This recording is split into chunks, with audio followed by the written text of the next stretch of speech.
Hello everyone, this is Teacher K and welcome back to my channel. Well, tomorrow is the first day of July and July is my birth month. So we are going to do something special today, a birthday inspired video. As what you've already seen on the title. Today we are going to talk about quarantine birthday surprise ideas. And we will relate it to the 5 love languages discussed by Dr. Gary Chapman in his book.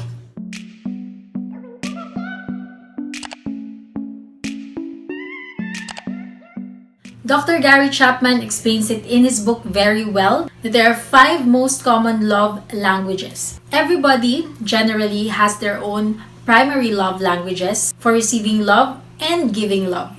It may be the same for giving or receiving, and sometimes it is different. The thing is, a lot of people right now are isolated, some are lonely, bored, and some are even depressed because of this pandemic.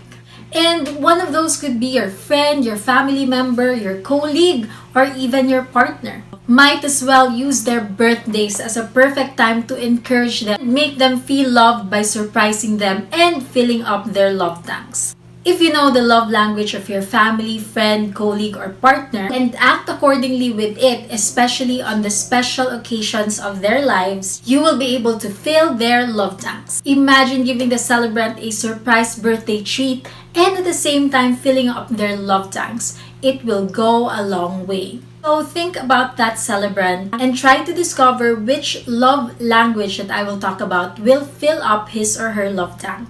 By the way, sometimes it's just one or sometimes it's a combination of 2 or 3. First is words of affirmation.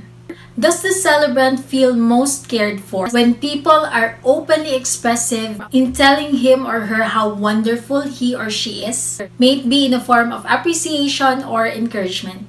Second is quality time. Does the celebrant feel most cared for when the people he loves are fully engaged in the moment, participating in every activity with him or her?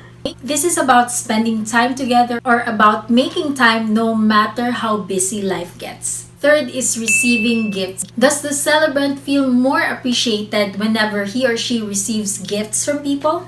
Fourth is acts of service. Does the celebrant feel appreciated when you do something for him or her? Like researching something for him, cooking food, doing grocery for that person, or driving them to the doctor. And lastly is physical touch. It involves warm hugs, kisses, touch, etc. Although it's really difficult to do this in this season, so that's why I won't be talking about this one, except for virtual hugs and virtual kisses. Well, if you're not sure about that celebrant's love language or you want to know your own love language, there are actually tests available in Google. You just have to search it and take the test. If you want to learn more about these 5 love languages by Dr. Gary Chapman, you may buy this book by clicking on the link provided on the description box. So without further ado, here are the quarantine surprise birthday ideas inspired by the 5 love languages. Number 1, throw a virtual party. Love languages here are acts of service, quality time, and even words of affirmation. Here you can actually come up with a program and invite certain special people that you can celebrate the day with. There are actually a lot of YouTube videos about this, but as for me, I'm actually planning to have a virtual party as the celebrant. That would be this Friday on July 3rd. I might come up with another video next week about how you can throw your own virtual party. Please don't forget to click that notification bell down below. Number 2 is send a birthday cake. I don't know why, but I usually have this mindset that birthdays are not birthdays without a cake. Even if the celebrant is not a cake lover, having a cake just gives off a birthday vibe, right? So isn't it right to surprise that celebrant with a cake? What are your thoughts about this? Do you like to have a cake on your birthday? Is it a must or, nah, I'll just have pizza? Type it in the comment section down below.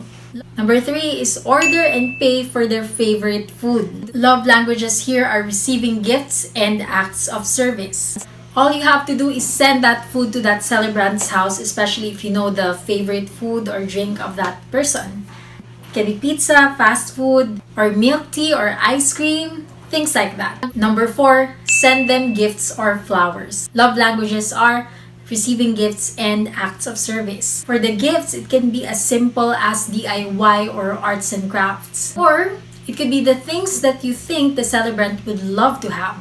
Knowing it's quarantine, you can actually just purchase things in online shops such as Amazon, Zalora, and for Philippines, you have Shopee and Lazada, and have that delivered right at their doorsteps. Well, some prefer cash or gift cards where they can enjoy after quarantine, like a salon makeover. So you can also consider that. However, also here in my channel, I will be posting about quarantine gift ideas, so don't forget to subscribe.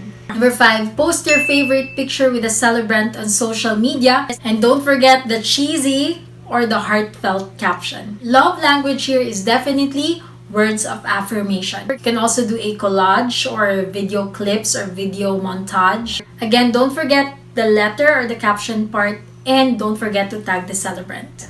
Number 6, video greetings. Love languages here are words of affirmation and acts of service. What you can do here is you can ask the celebrant's family, friends, or colleagues, or special person in life to come up with a video greeting, and all you have to do is collate it, edit it, and share it or send it to the celebrant. Another thing is that if you have a celebrity or influencer friend whom the celebrant likes, you can actually tap that person and ask for a simple video greeting. It will make the celebrant's day extra special.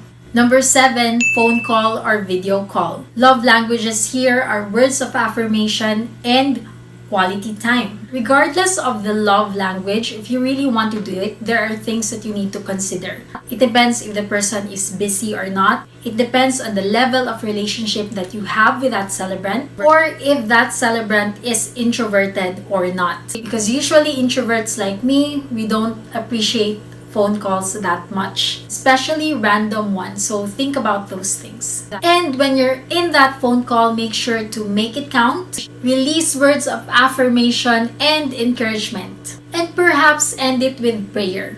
Well, those are just some of my ideas that you can use, combine, or tweak from time to time. It doesn't have to be perfect. It just has to be done with love. As what the Bible says in 1 Corinthians 16 verse 14, do everything in love.